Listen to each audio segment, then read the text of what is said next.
gardening and getting ready for what's coming. So I want to say good morning to everybody. Before I get going, if you are in the room, can you do me one favor? Can you what is going on here? Wait a second. Yeah, there we go. There we go. There we go. Okay. Can you do me a favor if you just came in the room?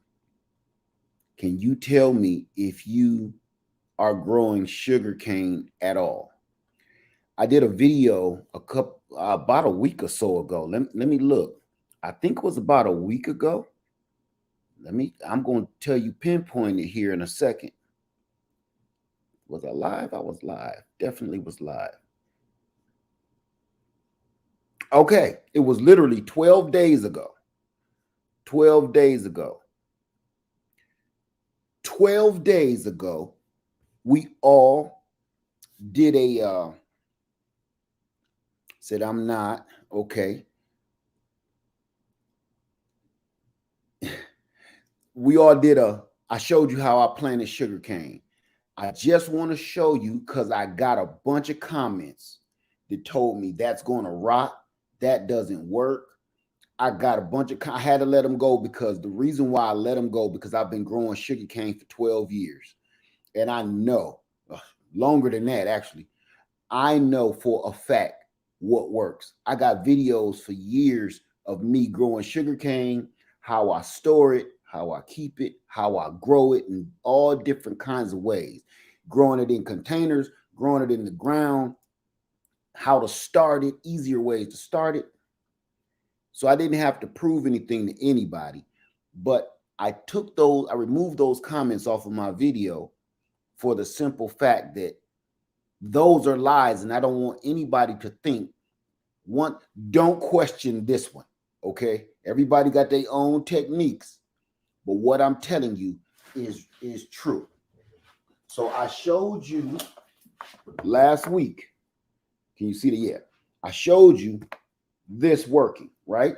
And already how much taller that has gotten since the last video I did.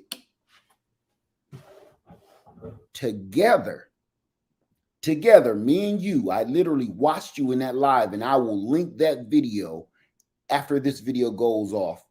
Give it about 15, 20 minutes, and then that video pop up after this video on the screen. Click on it, click on that live and watch what I do.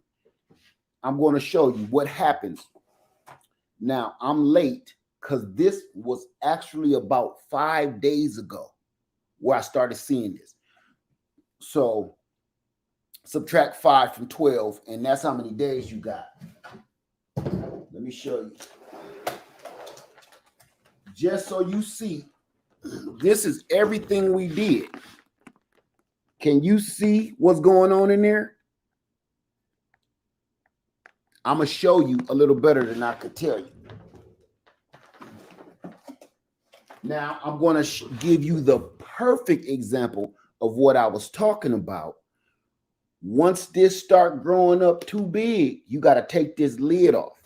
You got to take off that lid. And I'm going to show you why. Do you see that plant right there busting up against the lid? Remember, this only took about 5 or 6 days or so. Okay. So 12 days, this is the result that I'm getting.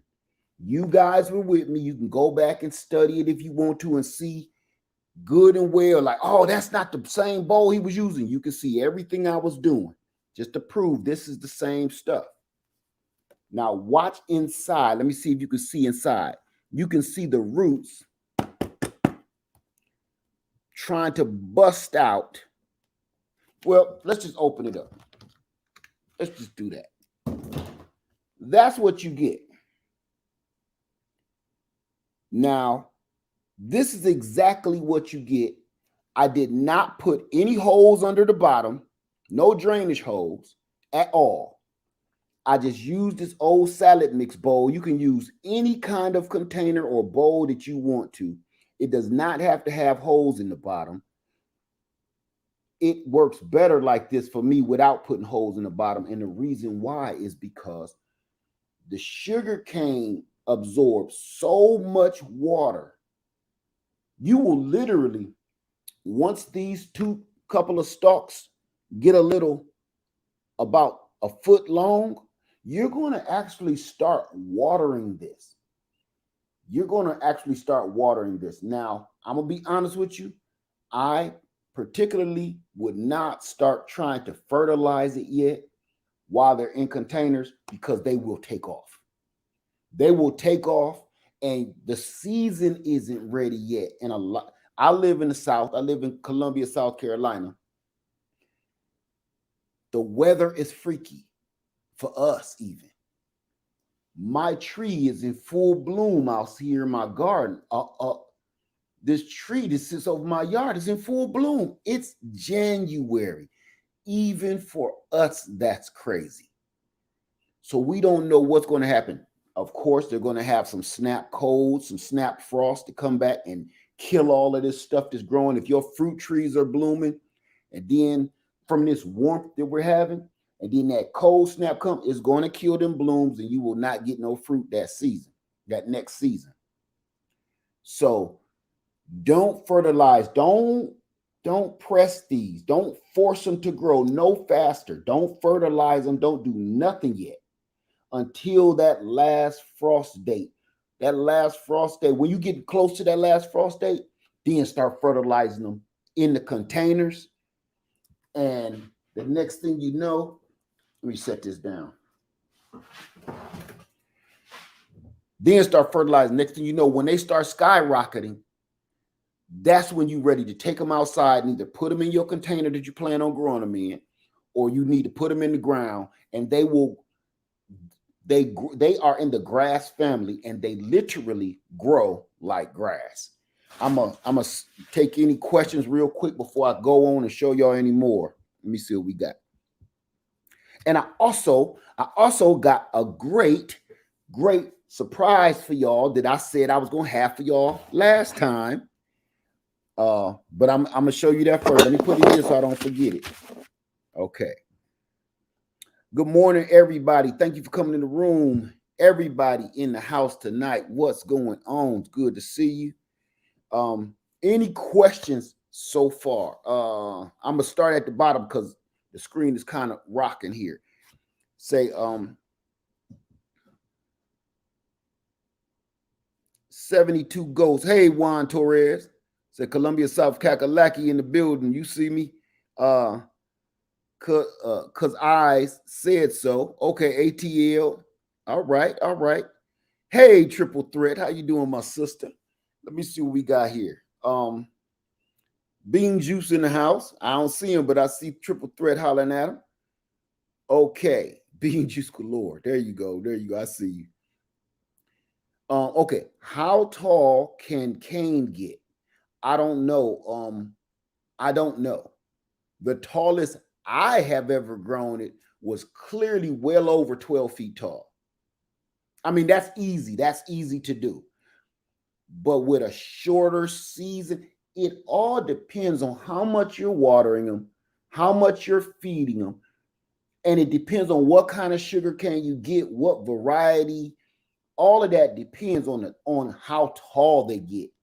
Because usually you will get a piece of sugar cane, it'll be about big as a Coca-Cola can almost. So it'll be like 8 feet tall or 6 feet tall, but it's around that big around.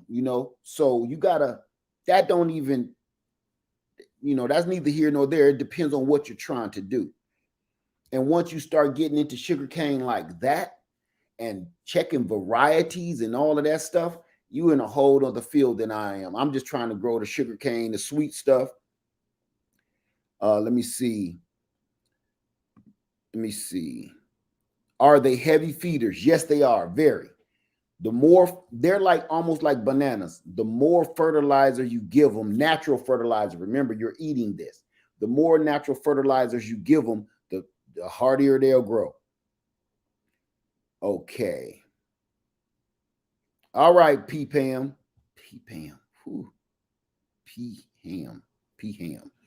Will one sugarcane branch into multiple plants?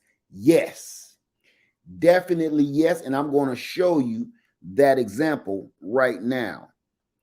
Let me see. I'm going to show you that example right now, okay?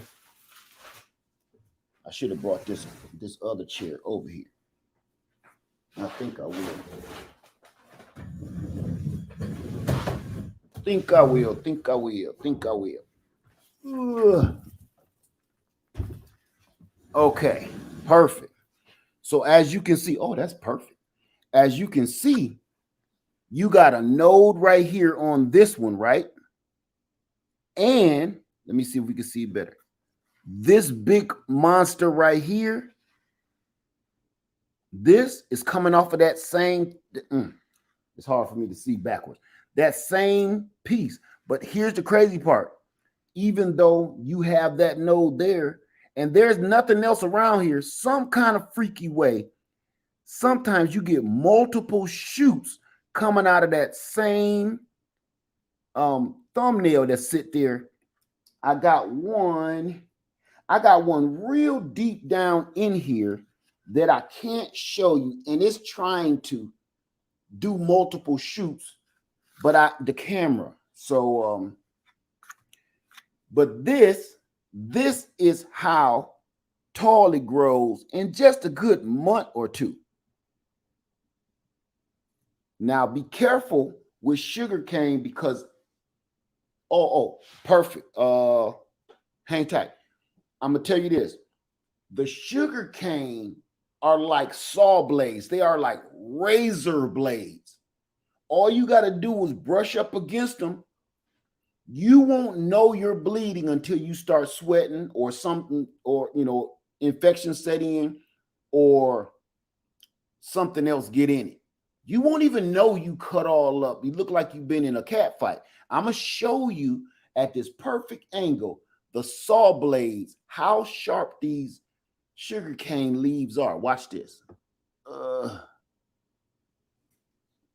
At my angle that I'm at, I'm gonna do my best to try to give you the angle that I'm at with this light shining. You look at the edges. Look at the edges. You see that? The light can show you the saw blade sides on there. Those are like razor blades. You see those little fine hairs. Little fine hairs on the edge of that sugar cane is like saw blades. It don't look like much, do it? But I'm telling you, if you so much as rub your hand across that just even slightly, it will rip you a new one. Here's a better angle. Let me see if I can get this one, because this is even a better angle. Can't get it. Can't get it. Let me see. See, I could feel it like that. Let me stop before I rip myself up. Okay, so as we can see, the sugar cane grows like nothing. Now I'm gonna scoop this out the way for a minute, and I'm going to show you another one that we did together. Remember, this is I am showing you this on the 12th day. This was ready like 4 or 5 days ago. I start seeing signs. You put them in a little greenhouse. Everything is coming to life, busting through. All of the ones we did together. Every last one of them is doing their thing. Can y'all see? Let me get a closer look. Every last one of them is busting out.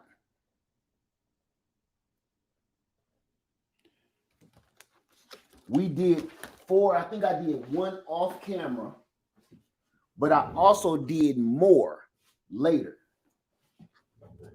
So this gives you, if you purchase some sugar cane from me on our website, now I'm going to take this lid off for good. You see how that's poking up like that past the rim? I'm going to take that lid off for good, because what'll happen is, if this goes for your seedlings too, if you're starting seeds, if you got a lid on one of these little salad bowls or whatever you got, if you leave that on there, the moisture that gathers up, let me show you. on the top of the lid. Can you see all that water and moisture? That's condensation from us watering this. That moisture will literally rot this off, and it will slowly decline, and sometimes it can actually kill the cane itself, rot it down to the core. Once that rot starts, then you get gnats eating on it and fumbling with it. Time to take it off. Now, with these exposed roots that's shooting up to the top, all I'm going to do now is fill this back up with more potting soil and just don't water it. I left it alone. It's still wet and moist from when we watered it on the video. Now, let me show you. This is how well they take. Okay. Once you have grown them and they're like this, check this out. See how dry that soil is? Look how dry that is. Wait. It's back dry. Remember, these I soaked just like them. I cut myself. Got cut. Check this out. You see this little wet strip right there? Because I have to water those every couple of days or so, about every 3 days or so, I've been having to water them. So once they hit about that foot tall, start watering them. Or if you don't water them, they'll dwarf and they won't grow, and it'll stunt their growth. So start watering them. Some of them take on, look, this one compared to this one. Some of them take on a life of their own, and they sop up all the energy from the cane and go crazy. Those are almost, that's ready for the ground. So that one, I might even pull this out, this big tall one, and put this in a whole separate container by itself, because this is going to be a show off out there in the yard when it goes in the ground. So once you get about that foot tall and start seeing this dry, bone dry soil like this, start watering them just like you water any other house plant. So I got plenty of those. And if you don't have little salad containers, which most people ain't gonna have that, I showed you guys years ago how to take your sugar cane, wrap it in newspaper, if they even still have those, wrap it in some old paper that you ain't using, preferably not the paper with that shiny film on it, that shiny crap, that gloss finish. Don't wrap it in those. It messes up the sugar cane. I think the chemicals in the dye or whatever it is make the pages of your magazine glossy like that. Whatever that is, gives the sugar cane a hard time. Don't wrap it in them. Get a pack of, if you can't find a newspaper, go get a ain't that something? Wow, I'm old when I'm telling you, if you can't find a damn newspaper. If you can't find a newspaper, go get a pack of notebook paper from the dollar store, cost you about 50 cents, and wrap it in notebook paper. Now I'm gonna show you how I do that. I don't have any on me per se, but I'm gonna use my little notepad here. I'm gonna use my little notepad, and then what I'm gonna do is come back again in about 10 days or so and show you the results on this. So here's my little notepad that I take notes on. I'm gonna rip off a couple of those. Remember, you can use just plain old notebook paper. So I'm gonna grab one of these canes. That's something else I need to show you guys. Okay, I'm gonna grab one, and I'm gonna break him down into little pieces. I hope y'all can see that. Okay. This water get funky, so keep changing your water. Yeah, keep changing your water, because this water, it starts smelling like cheesy butt, and you don't want that. It'll have your whole house funky. Now remember something else too, before I get into that. If you're storing your sugar cane in a 5-gallon bucket full of water, like I told you last week, if you store it, please store it somewhere cool. See, no growth is happening. It's just storing it. It's just storing it. A little bit of growth is happening, but it's just storing it. If you bring it in the house, which this been in the house, let me show you something. This been in the house ever since the last video we did 12 days ago. And this is what I found. If you leave it in the house in a warm area, this is what happens in that same 5-gallon bucket.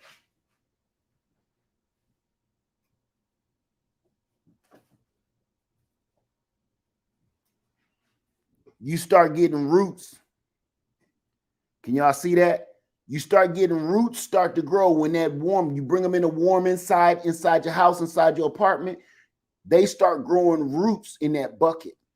And that means this thing is about to go off. And I don't want that. But now it's too late. If I put them back out in the cold, these roots will die off. So I'm stuck with all of the rooting from my sugar cane. Now, in a minute, all of these are going to just blow up and just be skyrocket through the roof. I'm not ready for that yet, but it is what it is. So I'm going to show you this way, and then before I get into it, any questions so far? Any questions? Let me see.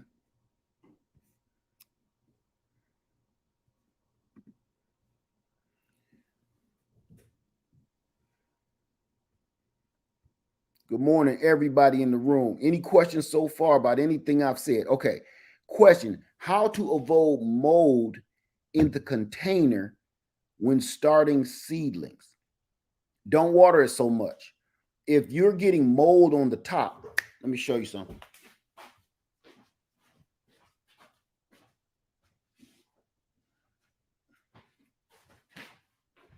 Oh, that's something else I showed you.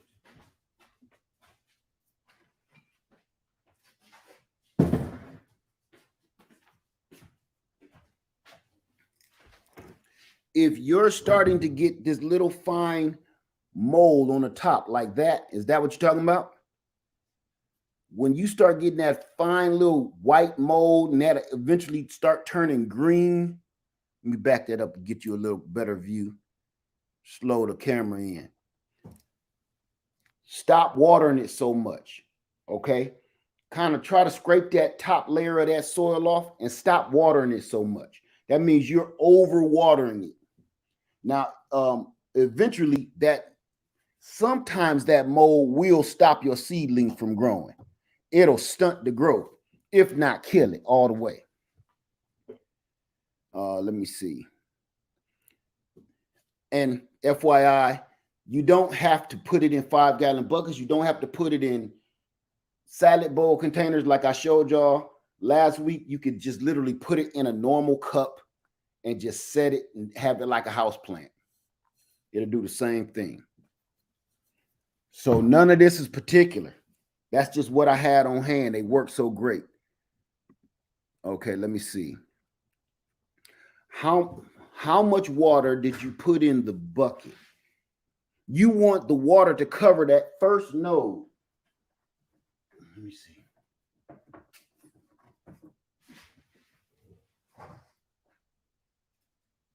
Okay.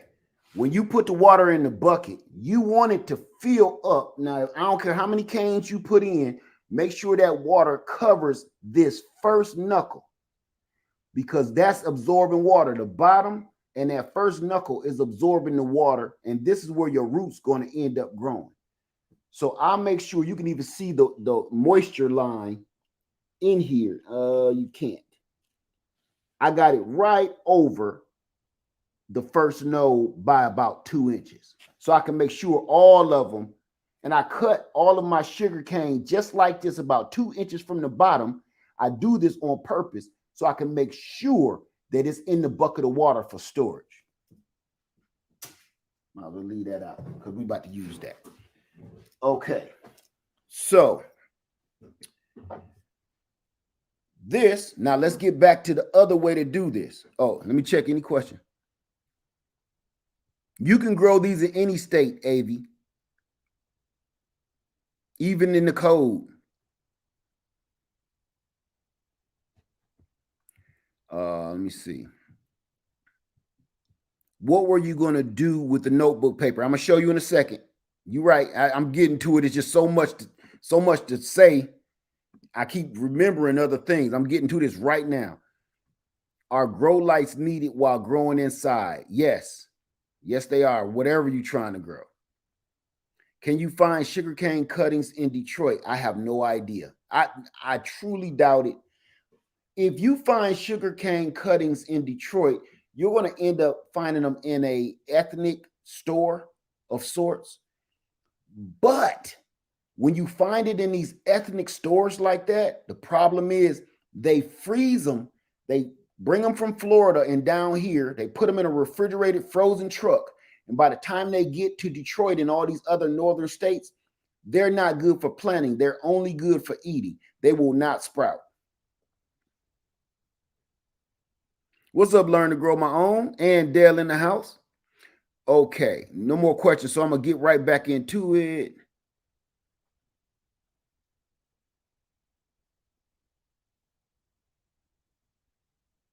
Can you grow them indoors in Detroit? Yes, you can. Yes, you can. Definitely. Okay, so let's get into it. I'm going to show you what I'm going to do with the notebook paper that I was just talking about. Sorry about beating around the bush. So I'm going to go ahead and I'm just going to cut this one node. Can y'all see that? I'm going to just cut this one little knuckle.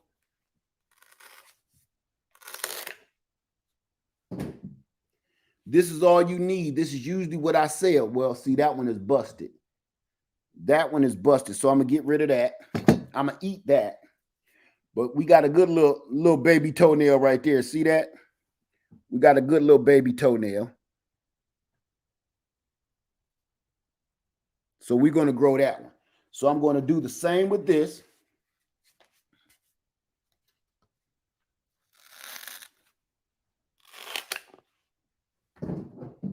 I'm going to take that piece. This is probably what you'll end up buying from me or any other person. I'm going to take a little bit of water. We'll just use the lid moisture. Wet your paper, just like, just moisture your paper. Don't do exactly what I'm doing because this is ridiculous, but it is what it is. I'm using what I got to get what I want. And I'm just going to wrap that in the paper just like this. I'm going to make sure that knuckle and this joint is inside the paper. I don't care about the ends too much. I just want to make sure those stay moist. Okay. Now, remember, you could be using a normal piece of notebook paper, so you don't have to do exactly what I'm doing, like this much paper. I'm just doing this because this is little bitty baby paper. And you know how it is. You know what it is. You know how to roll one. All right. Now, you do nothing else. Get you a Ziploc bag, put it inside.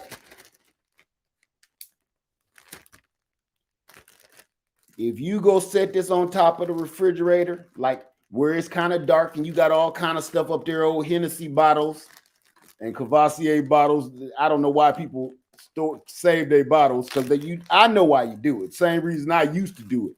You save those Hennessy bottles and those Cavassier bottles all because that was a very time you had a lot of money. You had the money to buy that Hennessy, Cavassier, and what's that other one? Douce. So you're going to take that same bottle one day to impress somebody and go fill it with some old E&J or something. Some old knockoff. And then you pop the bottle. Let me open the bottle. No, I'll open it because it's already been popped. There you go. Set it on top of the refrigerator or somewhere dark. Come back in about a week and watch what happens. You're going to have to take it out of this because it's going to be growing like the rest of these. So this is it. You can I would prefer you put only one per bag. 1 or 2 per bag. I've been doing this for years. And what I found, if you put a lot of them in the bag, one will start growing, or maybe even 2, but the other ones won't be growing. So you will end up leaving the ones that's growing in with the ones that's not. And the next thing you know, these start rotting because the green is touching the plastic. They start decaying. These never take on because the mold from the ones that's growing will disrupt the growing cycle of the ones that's really not growing, and you just screwed up a whole bag. So only put about 1 or 2 per bag. That way you can separate the stuff that's growing and working from the stuff that's not. Trust me, you will waste a lot of good sugar cane that way if you don't do it. Okay. I've had my days, D Walker. My days of that is long gone. I mean, my younger days. Okay. So here we go. Yeah, darker perspective, you know good and well. Grand Mariner, got it. Oh, Grand Marnier, huh? Somebody corrected me years ago. I call it Grand Mariner. That's some hood. No, it's Grand Marnier. Okay, you hold on to that bottle for life, son. Okay, Crown Royal bottles, Crown Royal bags. You know you repurpose them. You go off and you go to that corner liquor store where it just say rum or cognac, and it's spelled with a K. Cognac.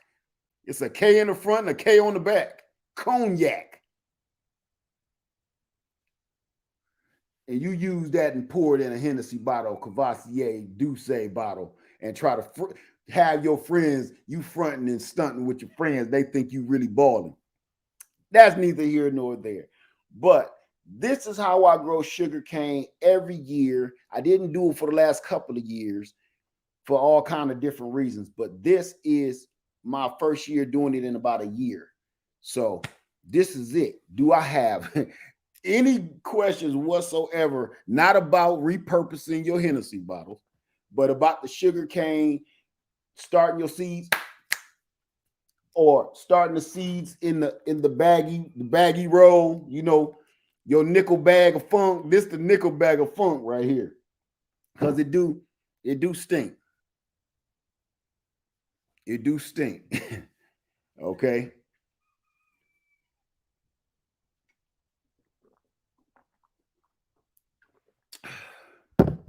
Okay, let's see.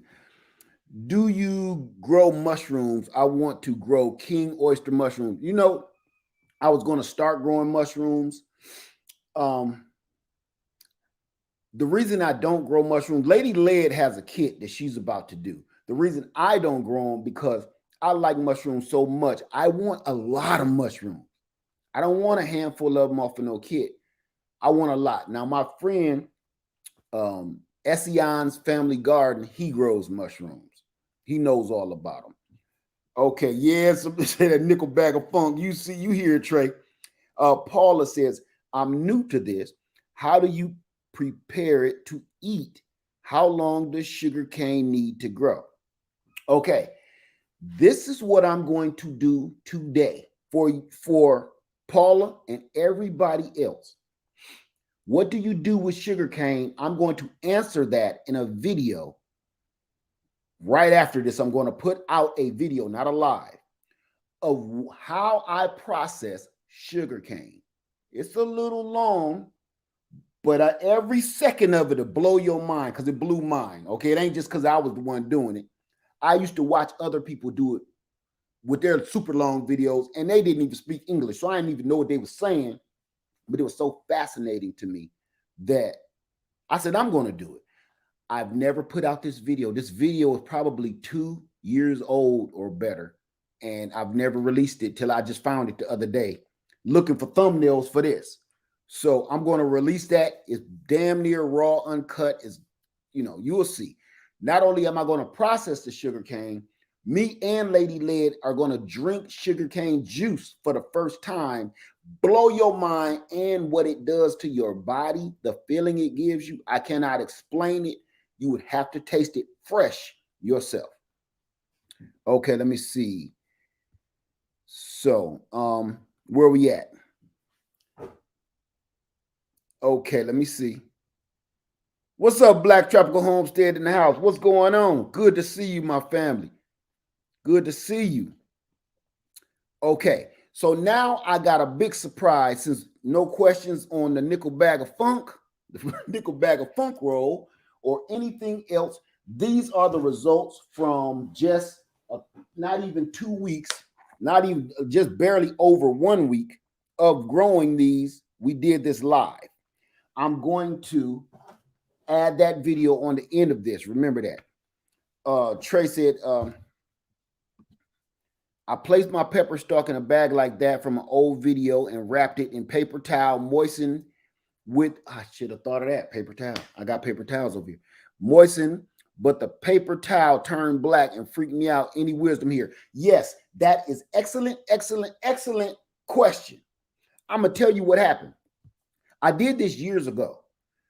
When you wrap your sugar cane in a paper towel or wrap something in a paper towel, roll it up and put it in a sandwich bag like this, I'm going to tell you where everybody is having a problem at. Everybody keeps saying mine molded, mine got black and turned moldy, and I'm going to tell you what the problem is. Great value. Cost cutter, if that's still a thing. Everybody is wrapping their sugar cane and everything else, and they're trying to start seeds on Bounty paper towels. You can wash your body with a Bounty paper towel. That commercial is real. I think they lying. I don't think it's a paper towel. I think it's an actual rag that they're trying to, one of those automotive rags you can get in the automotive section. I think those are actual cotton towels that they passing off as paper towels because they don't break.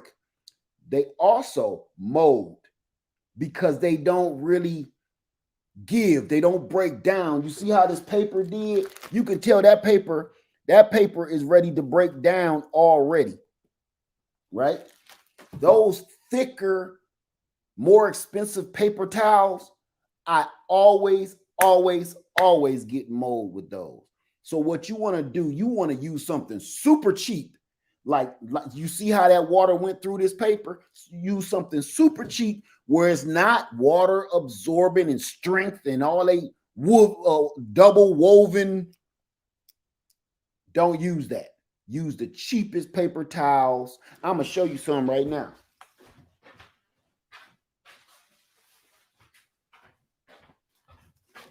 Cheapest paper towels on the market. Cheap. Use some cheapity cheap stuff that even blowing your nose. Here's a good rule of thumb. If you try to blow your nose through it and you blow a hole through it, those kind of cheap ones, that's what you want to wrap your stuff with. Not one of those lotion. I've had somebody use a lotion tissues too. No. Then you have people with the extra strength. No, don't use those either. They're no good. You want to use the cheapest stuff that you could possibly get, and that'll keep the mold out. Okay, those higher Bounty and even Walmart makes a really durable one. Kroger makes a really durable one. That is not what you want. Okay, so I got a treat for y'all. I'm gonna show y'all. Get this. There has been rumors, or there have been a lot of things said about sugarcane does not make seeds. Remember last week I told you I'm going to find my sugarcane seeds that I've had for over 13 years, and I'm going to show you. We're going to grow them, and I'm going to show you they do work, and I'm going to show you the cycle of it. I found it. This is just some of the sugarcane seeds that I've had for years. This is just some, right? This is just some of them. I'm going to show you what they look like right now. I'm going to get something.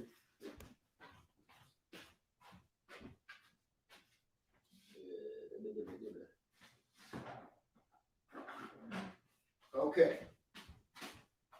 I want to show you exactly what they look like so you know what to look for. Every time we harvest seeds, I put them in an envelope, I cut it in half, and I taper it on the other side, and I tape it up.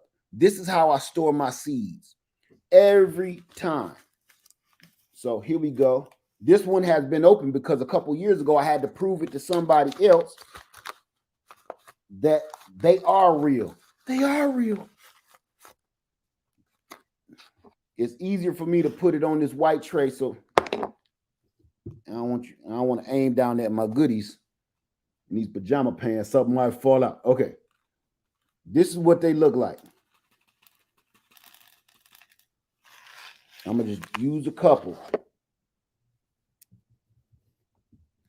Can y'all see that?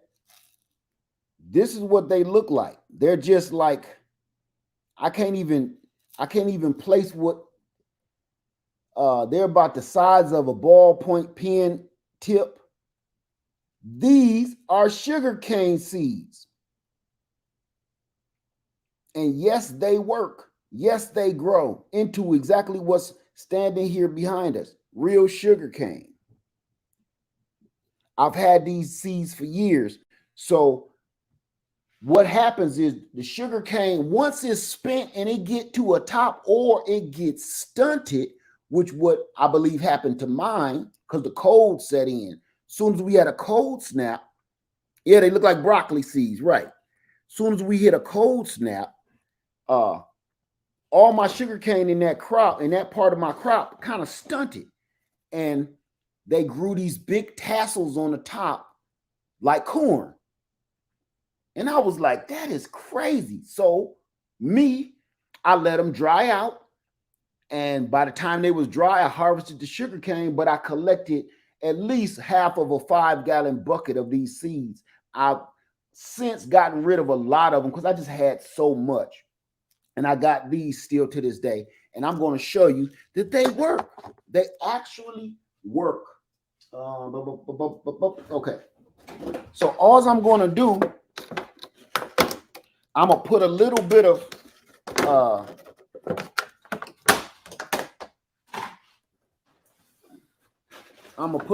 of potting soil in another one of these salad bowls.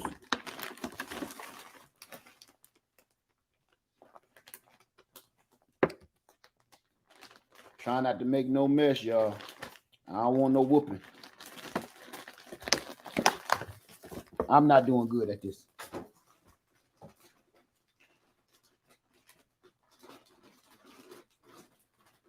Really, really, really trying not to make no mess. It's Sunday. I ain't trying to do nothing today. Just relax. Okay. Just like that. This now, I'm going to take warm water. Don't use cold water because it'll just, this peat moss or this seed starter mix will float on top of that water for a week. It will not absorb nothing. If you use warm water, it will sop it up immediately. You don't have to go in there doing too much of nothing. It'll sop it up. See that? Look, nothing. Let me shake it up. Watch this. See it? It's absorbing it right in your face. If you don't do it like that, it'll just float on top. If you put cold water in there and peat moss or what's that other stuff?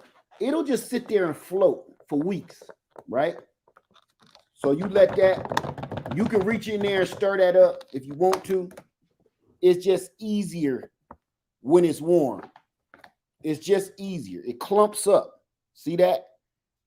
That's what you want. I'm going to smooth this back out. I'm going to smooth it back out.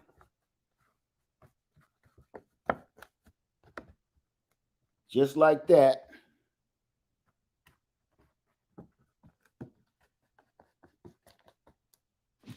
And now I'm just going to literally take these sugarcane seeds and just throw them on in there any old kind of way.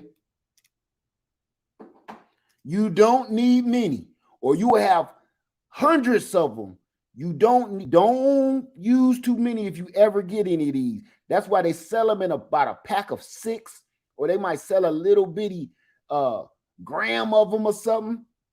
Trust me, you think you got robbed when you paid that $20 for about 6 seeds. You did not. You did not. You made a come up. Now, I'm not even going to, well, yeah, I am. Yeah, I am. Just for giggles, we're going to sprinkle it with a light dusting of more. I'm not going to wet that though. I'm going to leave it just like that. It'll absorb. Now, I'm going to put that little greenhouse, put the lid back on. Watch what happens.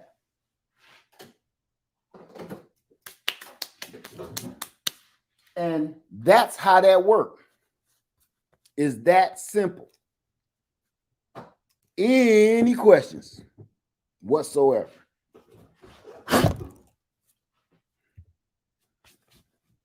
Okay.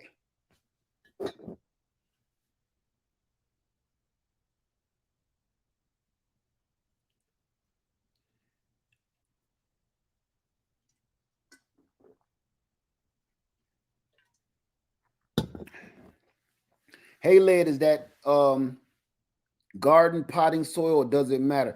I don't know what it is. I don't ever get into that. You just want the soil that you starting seeds with to be light and fluffy. Like put a little vermiculite in there. You could start it with just vermiculite. Just make sure it's light because the roots of a newly started seedling are fine like hair. They're literally like hair. Imagine your hair trying to push through tough, hard clay soil and dirt. If you add those additives in there, you're using light soil like this. If you use vermiculite and perlite, make that soil super loose, like it's not even going to work, right? That lets these tiny hair-like roots just drive on through it without any resistance. The more resistance that you give your roots, the more they will not grow. They need energy to keep pushing out. And when they just starting out, they don't really have that energy. You want to make your seeds starting, you want to make it as easy as possible for the starting. Imagine a baby, if you will, right? Imagine a baby. You don't give a baby no steak and a baked potato. It will not receive any nutrition. After a while, the baby gonna get pissed off because he can't bite into this steak. He want it, but can't eat it. So what do you do for that toddler? You ground it up, chop it up. Any parent know, dice, chop, mash, potato, mash. You got to make it accessible for that baby with just about 3 or 4 teeth in his head. It's no different here. You got to make it easy so that it can receive the nutrients and so it can move around the way it needs to move around. So you got to treat it like all seeds, like a baby or infant at first. Make it easy for them. Don't try to make them do adult things. With trees and plants that's growing vegetables and fruit, we all try to force them to fruit, force them to grow. But that's just like trying to make a baby drive a car. You know that's crazy. It's no different for you out in your garden. You're trying to make your garden do something it's not ready to do. Like, Leah, when will it give me fruit? When will it give me vegetables? When will your son go to college? When will your daughter finally settle down and get married? You see what I'm saying? If you put them in the right environment, the hopes of that is a little bit better. You know, the odds of that happening is a little bit better at a little bit sooner time. Same thing with this stuff and out in your garden. You give your garden a great environment to grow without any trouble with it. Think about it. You're trying to raise a kid in the hood. Oh my God. Not on top of just raising a child, you also got to worry about, I don't want the child to get snatched. I don't want the child to get killed. I don't want the child to get in the wrong crowd. I don't want the kid to join a gang. You can't even just parent and show the child how to be a good human being. You also have to protect it from all the world's predators and life's predators. Your garden is no different. Period. You treat your garden like children. when they are mature enough and they are wise enough, if you will, to give you fruit like an adult. And I want you to think about it like this too, as well. We're trying to make our fruit trees in our gardens reproduce at ages they shouldn't be reproducing at, right? Just like a child. We're trying to force our garden children to be grown, act grown, and produce your fruit. The fruits and the vegetables that we receive is the offspring of that plant. That's like a child. A seed is a seed, whether it's in the garden or it's in a human. A seed is a seed. An egg is an egg. So when we're doing that, when your trees and plants are producing fruit and vegetables, they have reproduced. They are at an age of reproduction. So they have to mature to be old enough to reproduce out there in that garden, just like your child. Don't keep trying to force, when you try to force your trees and force your vegetables to produce fruit, and they ain't even old enough or big enough to even hold fruit. That's like a child trying to have a child when the child only weighed 96 pounds. The baby is going to weigh about 8 pounds of that. This young lady can't handle that. She's not quite ready for that. You know, even the doctor, what the doctor do? Put you on medication, put you on vitamins and all this other stuff to kind of get your body ready to have this whole human being about to pop out of you. Your garden ain't no different. And that's how I look at it. I know it's not practical. I mean, I know it's not popular. And everybody want to rush, grow this food. The reason why people want to rush and grow this food, because you know you should have been doing this 20 years ago. And now you late for class, and now you're trying to take cliff notes, speed up, and make your trees and plants do what you watching people that's been doing this for 20 years. You want your stuff to look like that. That ain't how it works. That's why all of us gardeners keep telling everybody in the world, even if you don't like gardening, just at least go plant something. Just so one of these days, when you feel like maybe I should start a garden, you at least got a couple of head starts in front of you. I'm going to be honest with you. The older you get, the more things start. You just change. You want to know I hate paneling walls. All my life, I've avoided houses with paneling wood walls. That just disgusts me, right? I just hated it. In the last 3 years, I admire it.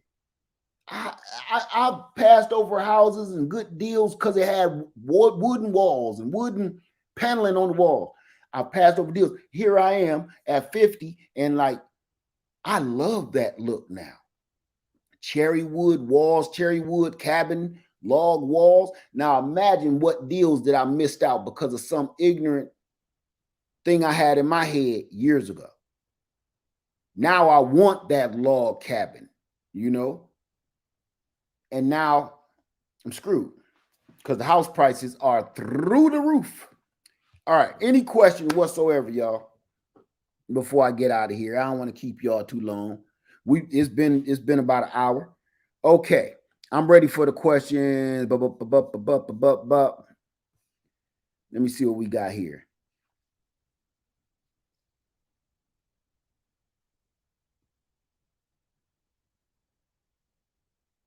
You say you painted your you painted your paneling. If y'all asked a question while I was rattling off, you can ask it again. I'm sorry. Y'all know how I get. Let me see. What is this? Is making syrup from sugarcane too difficult? No, but you need a lot of sugarcane to do it. Because you're going to have to boil it down and render it all the way down till it thickens back up till it's pure cane. Because what you have is you have the sugarcane juice, and water mixed. So you literally have to boil out all of the water until you get the actual sugar cane itself. And that takes a lot of sugar cane to make just 8 ounces of syrup. But yes, you can. So that's why I removed the covers. They don't make it like that anymore. No, they don't. No, they don't. Let me see. Say if I live in a rental house and will move in a year, but want to start a garden that I can relocate to a new house when I move, what is the best container to use for that? There is no such thing as the best container to use for what you're trying to do. You can use anything you want to use.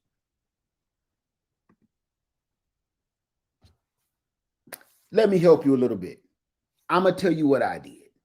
I used a bunch of laundry totes from Walmart and 5-gallon buckets. When I moved to this house, that's how I moved a lot of my stuff off my land over here. So I help you out on that. Yes, it does. She grows. He grows. How you doing today? It's good to see you. Broke farmer in the house somewhere. I see everybody hollering at you. Okay. Can you grow sugarcane in containers up here in northern climates? Yes, you can. Yes, you can. They don't take long to grow. Sugarcane is in the grass family. It will grow like grass, literally. You'll come out one day and come out by the end of the, you'll come out one day and it looks like what I've been showing you, right? You'll come out a week later and then it'll look like you don't even recognize it anymore. It's just like grass, especially if it's been raining a lot. Uh-oh.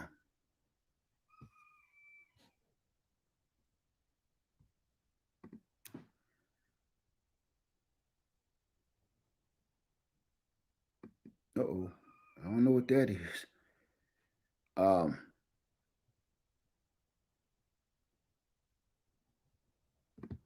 Okay, let's keep going.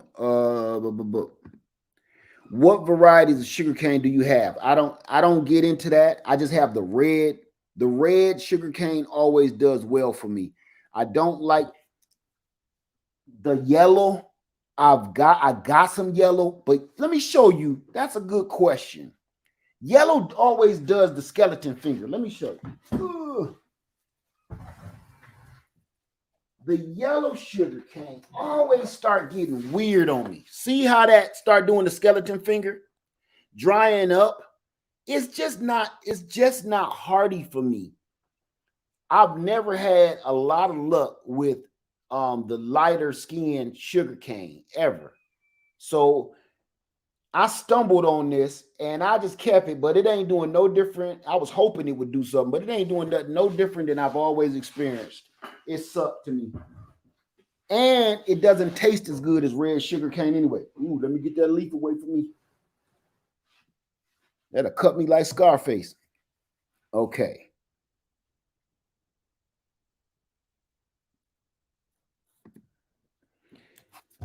Say, great comparison, sir. Find it interesting that it's called gardening. We guard a den of food. Amen to that. Amen. Or whatever, as you explained earlier. Thank you for that. You are correct. You are correct. Let's see. See, I think yellow is better for the Caribbean and similar climates. I agree with that. It must be because it sucked here. Let me see. Mold on top of my cane. What do you do? There's nothing wrong with that. There's absolutely nothing wrong with that at all. Look, this is why I do this. I cut my sugar cane in between just like this. I'll cut it here and I will cut it here because I don't care what happens over here and I don't care what happens over here. Long as I got this and you get a nice big meaty piece, I try to at least give 2 inches on each side of the knuckle. The reason I do that because I know you cannot stop this from doing this, right? This piece right here, this knuckle is a throwaway piece. This is actually the top. You can even see the dry grass right here. This is a throwaway piece, but I did that on purpose so I can cut it here and here. The mold is not going to stop your growth at all. As a matter of fact, all of these looked like this. Everything you see growing looked like this. So don't worry about that. As a matter of fact, that's going to seal up. That seals it and keeps the juices in even better than wax. I used to use wax. Even does better. It seals this off at this knuckle. It seals it off over here. And now it stores that amount of energy. I cut these like this because look, I could make little nuggets like this, right? But the reason I don't is because the more of this meat of the cane that you got, that's the energy that helps it grow without you doing anything, without you having a fertilizer. This is actually, it's this node is drinking the energy and the sugared cane and all of that nutrients. It's living off of its own juices, just kind of like a um, aloe vera. You don't have to water aloe vera. You don't have to water like a cactus. It will live off of its own internal juices. This sugar cane kind of does the same thing. If you give it more juice and more energy so it can thrive, it will do it. You don't have to do nothing but make sure it's water. That's it. So you'll be okay. Don't even worry about the mold. Okay, let me see. Will you be selling multiple kinds of seeds in your store? No, I won't. I don't sell seeds. Every blue moon we'll sell some, but it's a lot of different seed stores here in the garden community. People are starting seed stores that you could go to, and they could help you. But I've never really gotten into that. I like to sell plants, cuttings, and stuff like that. I just like to give you a little better chance at it. That's all. I'll say Grow Family also showed how strong banana fiber is too. Yes, very true. Very true. Let me see.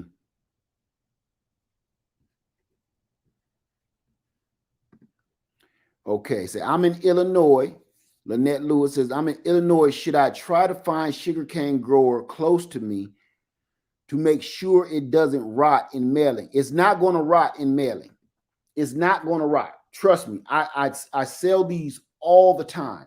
They will not rot. I would not purchase any local. If you're in a northern climate, I wouldn't purchase things like sugar cane because I explained it earlier.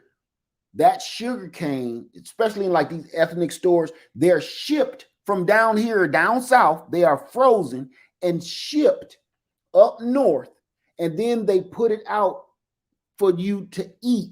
They're not concerned with you growing it. As a matter of fact, they don't want you to grow it. Okay, let's be honest. If you grow your own sugar cane, you do two things. You take money out of their pocket, what I was talking about last night.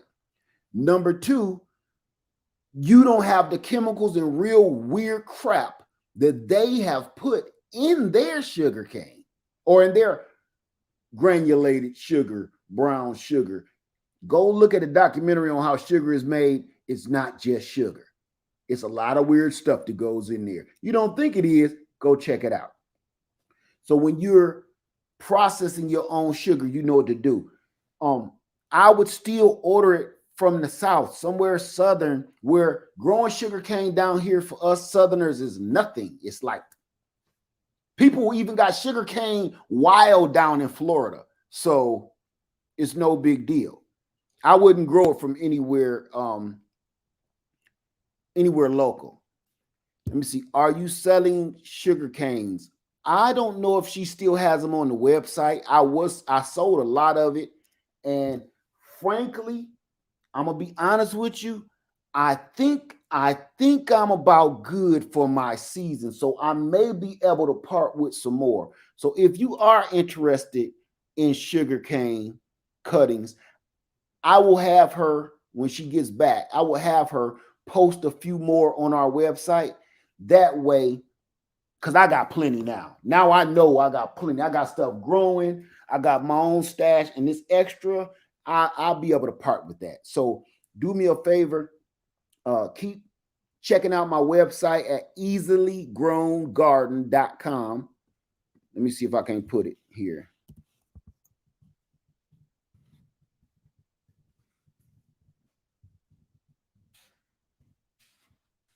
products.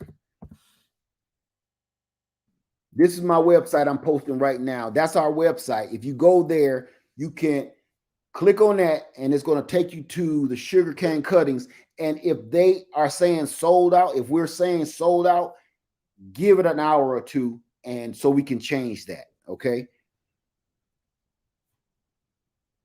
So I will let some more go.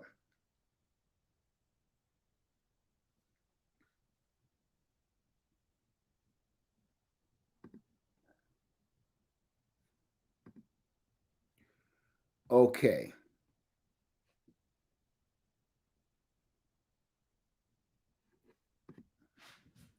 When can we get another episode of the Sugarcane Pimp? It's coming. We're actually in the making. We're in the making. We're in what they call it in Hollywood. We're in production. So yeah, wait till you see this. Just wait till you see it. So it's coming. I'm up north. What are the best seeds to begin growing on indoors now? I don't know where you are, Tara, and it's a billion different answers to that question. What you need to do is Google what should be growing in your area. You need to first find out what growing zone are you in. After you find out what your growing zone is, Google what can I be growing in this month, in this season, in zone 8A or whatever it is. That's going to tell you everything you need to know. Okay.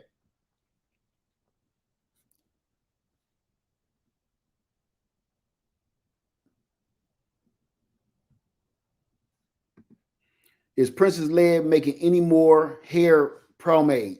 Yes, she is. And you can also go to our website again at Easily Grown Garden at easilygrowngarden.com/products, and that is there as well.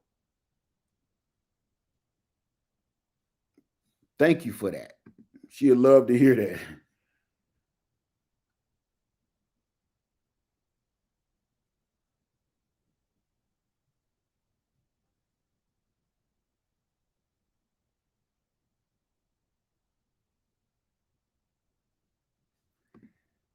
Okay. I know this might be controversial, but I kidnapped the word that, yeah. I took a few earthworms, put them in my indoor fig tree once it was about 3 years old. They aerate the soil and come out the pot over 10 plus year old. I have no idea what you talk about, my friend. But I do the same thing. I put worms in my potted plants too, my potted trees and everything.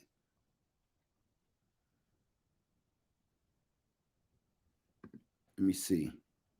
After you grow sugar cane and it's time to harvest, what is the best way to store fresh sugar cane? That's what we're talking about right now. I go back to the beginning of this video and it's going to tell you everything on how to store it. Put it in a 5-gallon bucket. Go back to the beginning of the video. Trust me, it's going to tell you everything you need to know. That's what this part of this whole video is about. Okay, let me see. What is the best soil to grow any plant? There is no such thing. To grow any plant when you are living in an apartment. Okay. There's no such thing. There is no universal. When you live in an apartment, it depends on what kind of plant you're growing, what kind of tree you're growing. See, all of this stuff is stuff that we need to research. There is no universal one way to do everything. Everything needs to be researched. For instance, if you're trying to grow a mango tree in the house, what kind of soil does a mango tree like? It likes sandy soil, very loose pumice soil, right? So that's what you got to adhere to. That's what that tree likes. Now, something like a banana. Banana can grow in anything, even clay. So it's not particular. You have to do the research on whatever plant you are trying to grow indoors and go accordingly with whatever it needs. Now, that's pretty much the universal answer for that.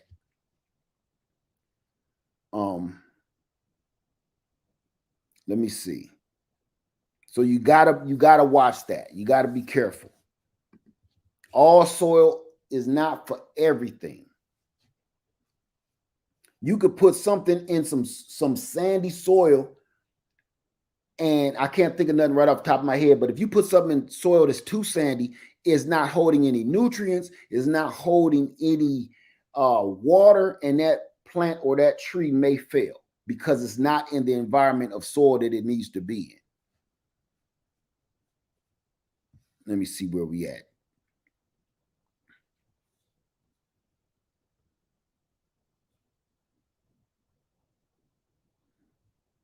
Say I live in an apartment and whatever was on sale, no soil is specific. Very true, very true. But at the same time, we have to watch ourselves because you can harm your tree or your plant by using any old kind of soil if it's specific, like a tropical plant. If you're dealing with tropical plants, a lot of the tropical plants, like mangoes, love sandy, sifty soil. Now, here's the other thing. That's because they're coming from a place where it's always raining, like Florida and the Caribbean, right?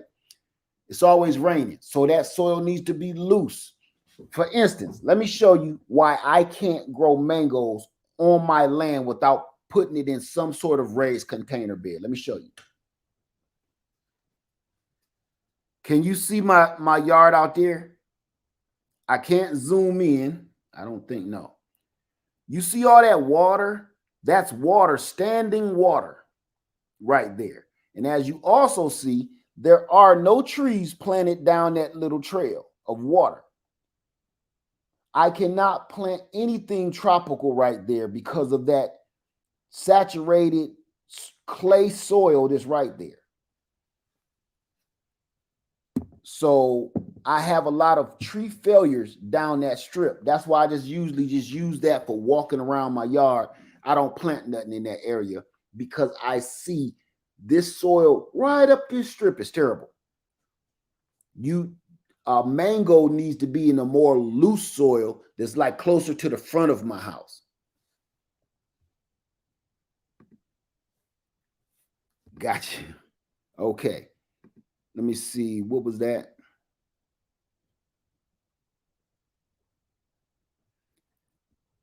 Okay, here we go. So after the last frost date, can you transfer your plants outside? Slowly, definitely slowly, and still that frost date, the weatherman, he ain't perfect. You got to keep your eyes on it. And after that last frost date, I wouldn't just put them outside. That's like you get in an ice cold tub of water, or you get in a piping hot tub of water. That plant feels that same thing. The house, your plant has been in this artificial air conditioning or furnace heat, fake light all winter. Imagine it has never really been out there hitting the real UV rays, God's work. It has not ever felt the real wind blowing. It only felt the wind from your ceiling fan or your blowing fan or from your air conditioned vents. Soon as you put that out in the real world, it has never had a bird land on it or all the wild bugs out there land on it. You don't want to do that. It'll send your plant, your tree or your plant could be doing great all winter in your apartment or in your house. You sit it out there too soon, it will go into shock. It'll be like you from a preppy school and your parents had money, y'all lived in a gated community, and then the bus driver end up making a wrong turn and drop your ass smack dab in the projects. You're going to get sick. You're literally going to get bodily ill, wondering what's your next move. You will fold over and puke because you have no idea what this is. And the first thing you're going to say, how do y'all live like this? Why is everybody so happy? Your plant and your tree is no different. Thank you for growing what I eat. Thank you, my brother. Thank you. I appreciate you. Thank you for that. So take your plant and either start out in the garage, even before that frost date hit. When you're getting close to that frost date, put it in the garage or set it in the carport up against the wall of the house somewhere, letting it get a little bit of light at a time. you know, a little bit of shaded UV rays. You don't want to put that out all willy-nilly, because I promise you, I don't care how healthy your tree is on the inside of the house. As soon as you put it out there in the real world, in the hood, your plant gonna fold over. Oh my God.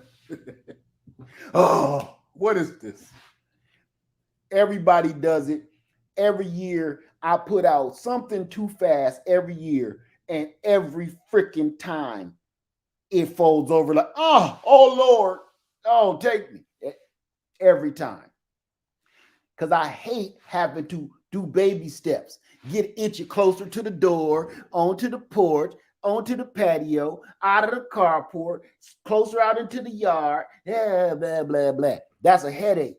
But if you don't go through that, you will burn a plant the hell up.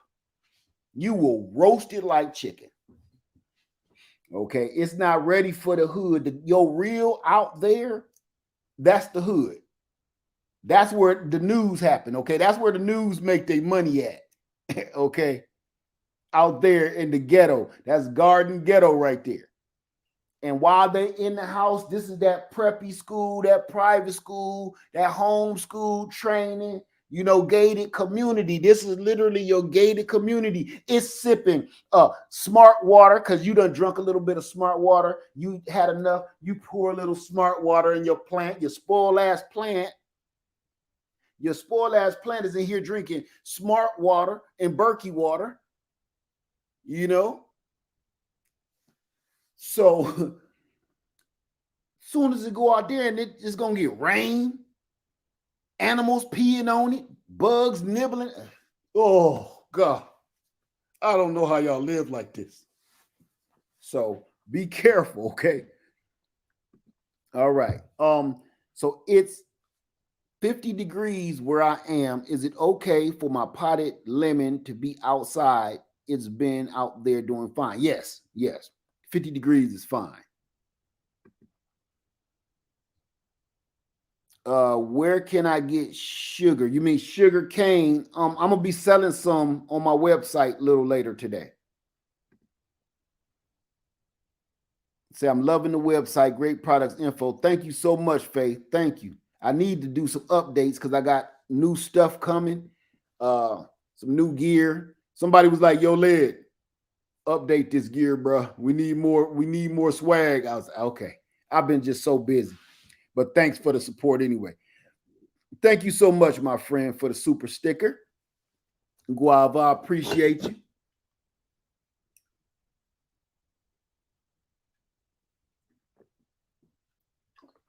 Thank you for that.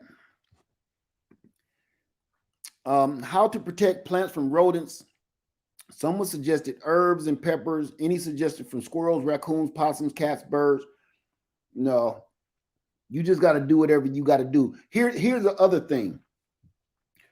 You can take suggestions from people, but you literally have to put boots on the ground and watch your garden.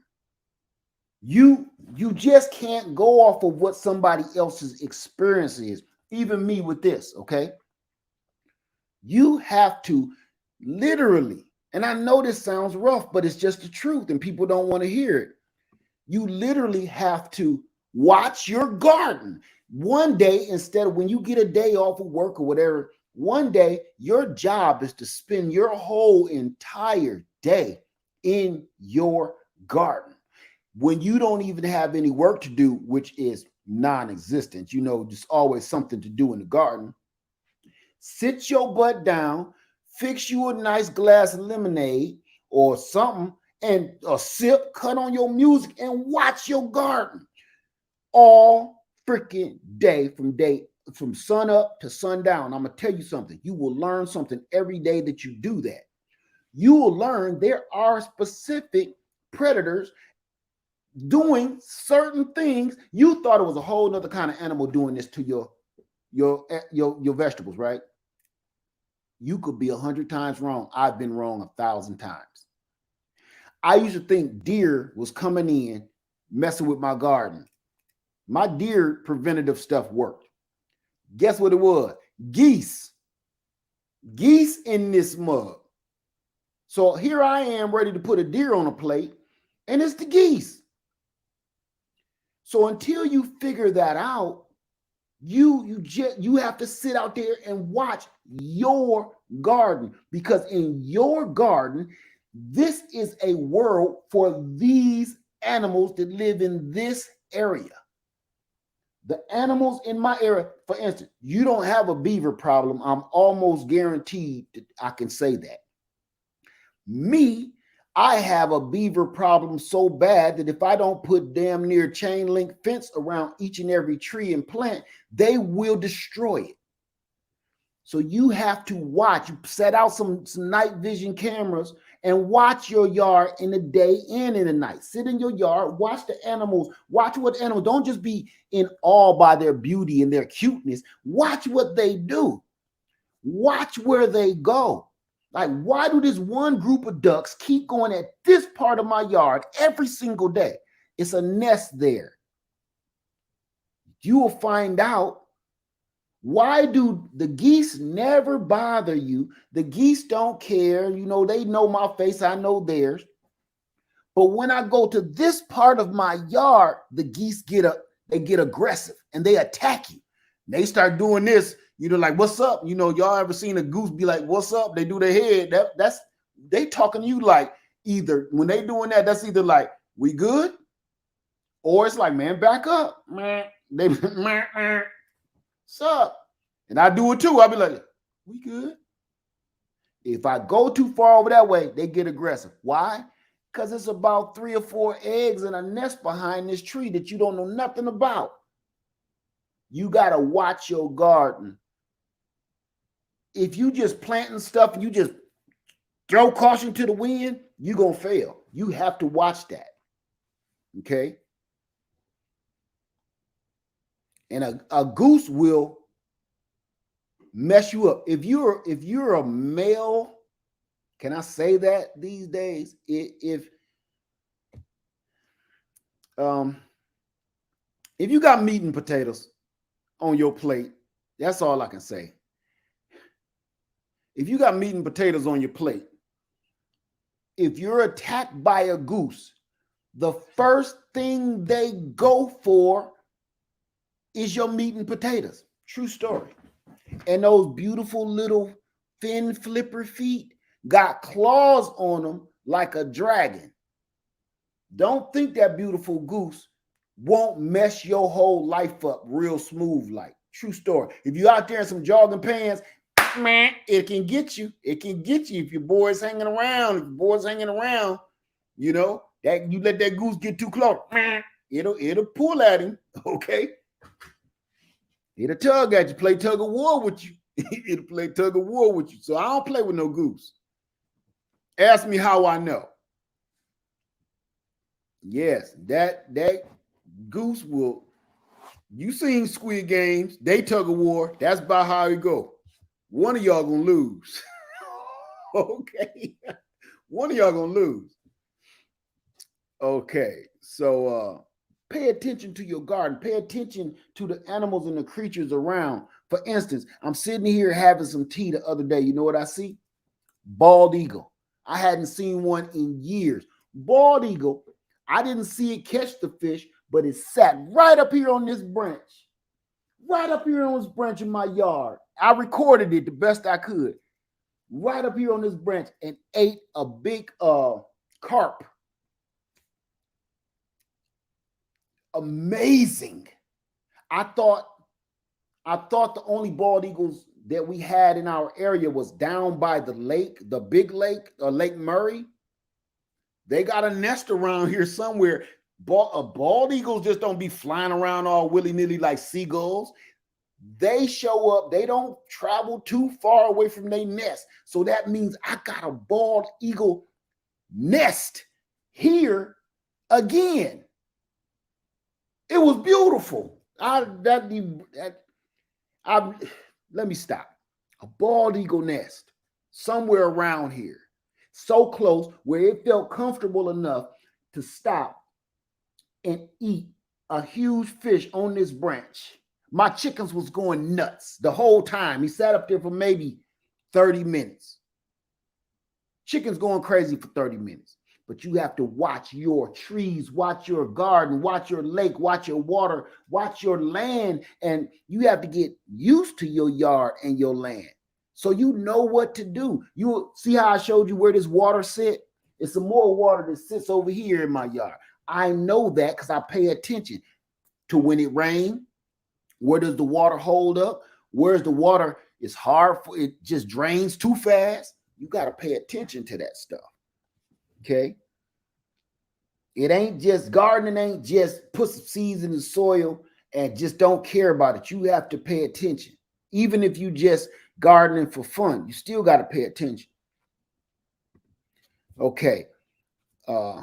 Missed that. Let me see. What?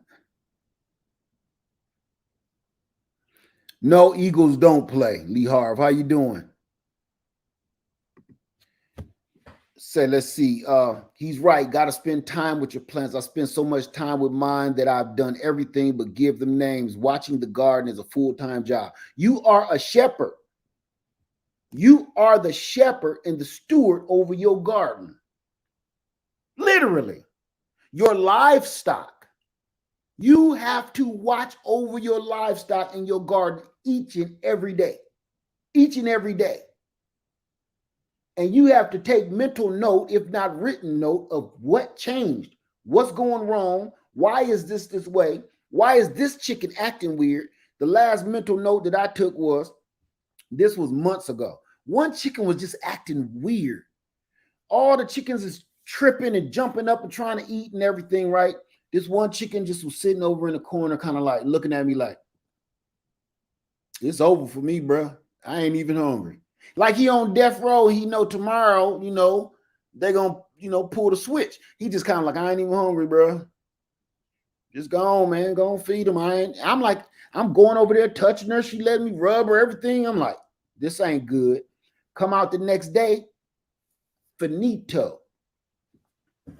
Just dead. You have to pay attention to that. I come back in the house and I tell my wife, I say, hey, I think something wrong with one of the Rhode Island Reds. She's just kind of out there, kind of just like whatever, I accidentally left the door open, and if you leave the door open on your coop, they're gone.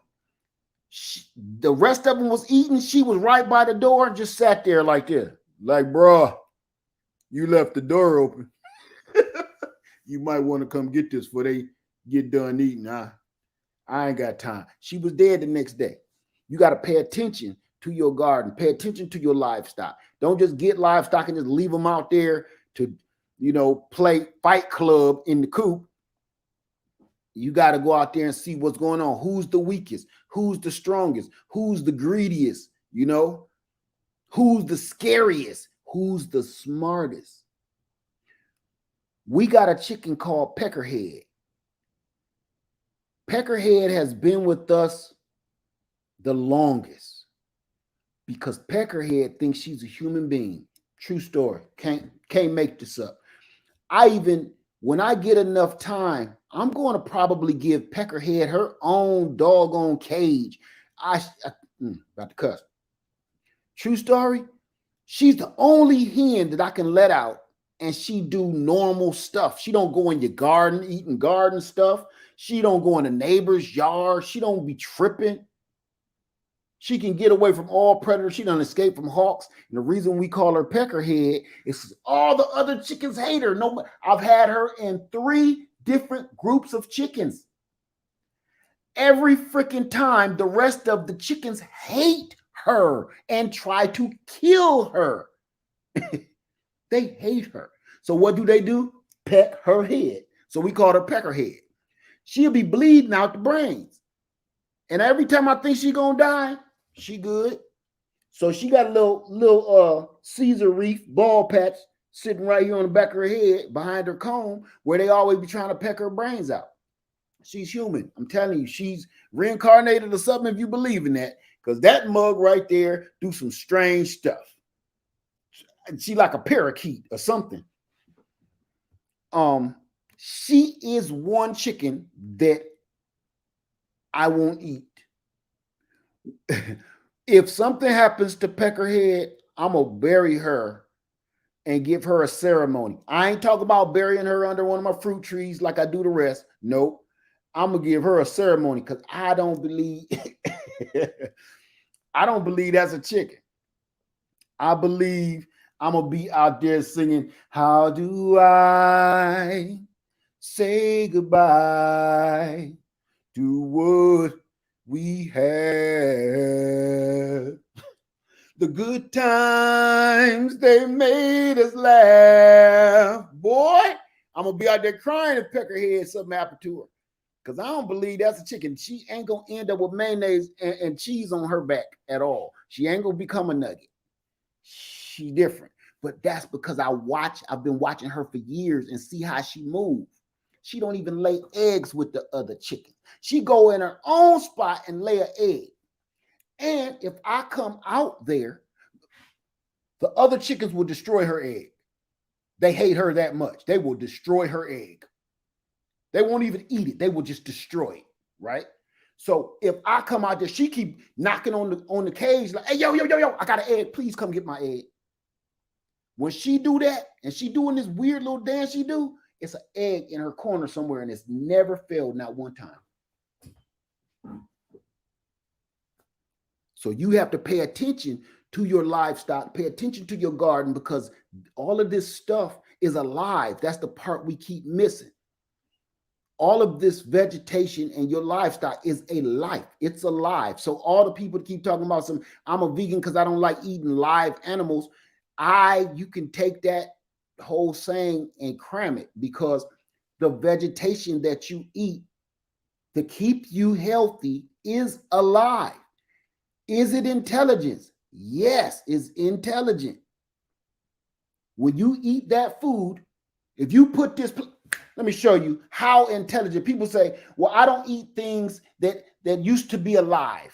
Let me stop you. And this is nothing against you vegans or vegetarians. I just want to clear something up in reality. Okay? Just stop saying that part. I have no hatred towards your lifestyle or way of eating, but it's certain things you say that need to stop. I don't like eating things that's alive, is what I keep hearing. Okay, let me show you intelligence. Intelligence is the definition of life. Here is a chocolate tree. We turn this tree every few days. As you see, each and every leaf has turned itself to face the sunlight. The ones on the other side are trying to reach around and turn so it can do it and reach the sunlight. Can you see this? Okay.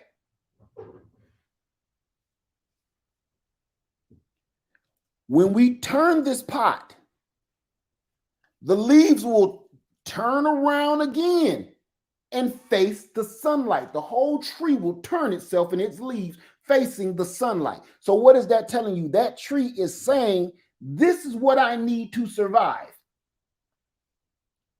That's intelligence in every form of the word.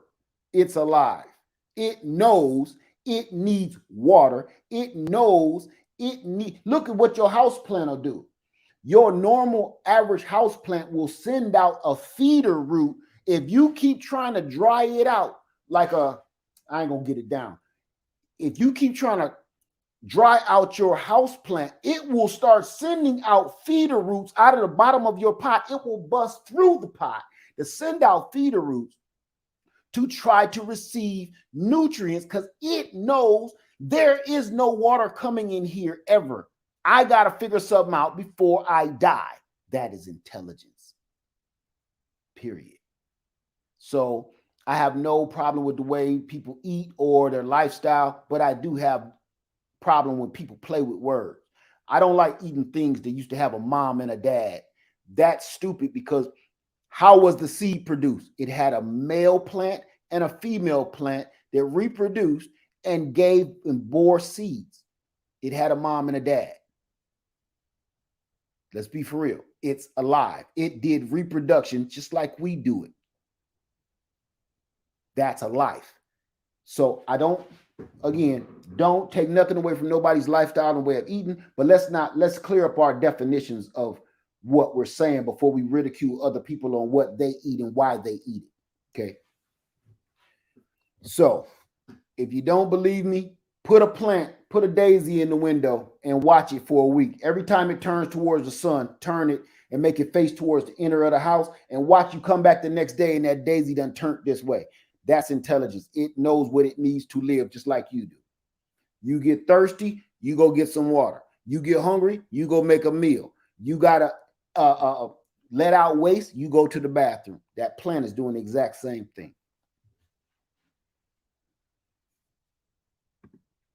Okay. I'm sorry, y'all. I've been on here for an hour and a half. Let me get off here. Let me tell you something that I want people to understand. I got people saying, oh man, this is supposed to be a garden channel. This is just a channel. Gardening is my thing. Gardening is my passion. But I am not a channel that all I'm going to be doing is talking about gardening. I'm talking about survival, and gardening is the apex of that. You can have all the weapons you want in the world, but if you can't grow your own food, you're screwed. If you can't grow your own food, you're screwed. That's the apex of what I'm here for. And just because I don't talk about it every day, I ain't no joke out here. It's that simple. You can learn all this stuff too, but you got to put in the work. You ain't going to learn everything on YouTube.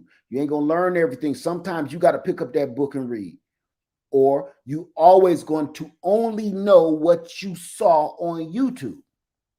And that person may not know everything. You got to pick up them books that have been written for decades. Pick them books up because you have hundreds of years of knowledge in those books. On YouTube has only been around for the last like 20 years. You only got 20 years of experience of knowledge on YouTube. When you pick up that book, it's teaching you things from the ancient ways. So don't just try to learn off of YouTube and learn off of social media. Pick them books up. Go buy them books. Them books is cheaper than subscriptions to some of these social media sites. Okay. So with that, you guys, I'm going to get out of here and let y'all have y'all peace. But I will be, number one, adding that video on the end of my sugarcane video, and I will be releasing the other sugarcane juice video of how I process the sugarcane juice. I have a sugarcane juicing machine right here in my face. I want to show it to you so bad. But I got a lot going on in that corner.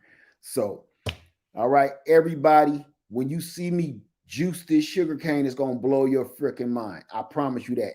And you're going to want some. If you ever want some fresh sugarcane juice, don't order it. Don't buy it out the store. You need to go down to Florida somewhere. Somewhere around Orlando, sugarcane dudes be around crushing fresh sugarcane. Get you some fresh sugarcane juice in your face. Ain't nothing in it. Blow your mind to taste. All right. So thank you, everybody. Have a wonderful morning. Be looking out for that video, okay? Because I'm about to work on that right now. Everybody, I love you. Stay warm. Be safe. And I'm out. Oh, be healthy. And I'm out.